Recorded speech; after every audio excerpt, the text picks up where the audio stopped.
আমাদের সেই স্লোগান পূর্ণতা পেয়েছিল। ওনাকে যে সম্মানিত করেছি আজকে সমগ্র ঢাকা শহর।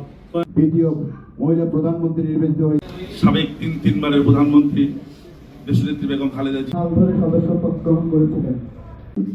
মহিষী সাবেক প্রধানমন্ত্রীর মৃত্যুতে আমরা অত্যন্ত ব্যথিত। স্মৃতিচারণ করে দুটি কথা বলবো এই সময়ে। আগামী দিনে একটা সুন্দর বাংলাদেশ গণতন্ত্রের মা থেকে প্রত্যেককে বাংলাদেশ জাতীয়তাবাদী হাসান রিপন ভাই, খন্দকার মঞ্জুর হাসান। আমরা এখানে মূল উদ্দেশ্যই হচ্ছে আমরা উপস্থিত।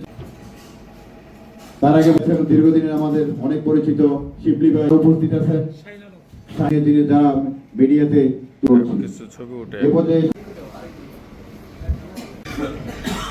বিএনপি চেয়ারপারসন খালেদা জিয়ার নেতৃত্বে এখানে দেশে দেখেছেন আমরা জান্নাতে বেলুনে শর্ট করে আমাদের দুনিয়া থেকে আজকে নেই যা শেখালো যে আপনি বাংলাদেশ ছেড়ে আপনার কোনো ঠিকানা নেই। আমি এদেশের মাটিও ভুল করেছিলেন, উনি ওনার অধিকারী ছিলেন এবং আল্লাহ ওনার অভিভাবককে এবং আমাদের বিএনপি জয়লাভ করে সরকার গঠন করলে তথ্যের সাথে মোকাবেলা করে ওনার উসিলায় দেশনেত্রী বেগম খালেদা জিয়া এবং আমাদের খালি সদস্য এবং এই আমাদের এই যুবদলকে আছে সন্তানের মুখ দেখতে দেয়নি। আজকে তখন আমানুল্লাহ আমান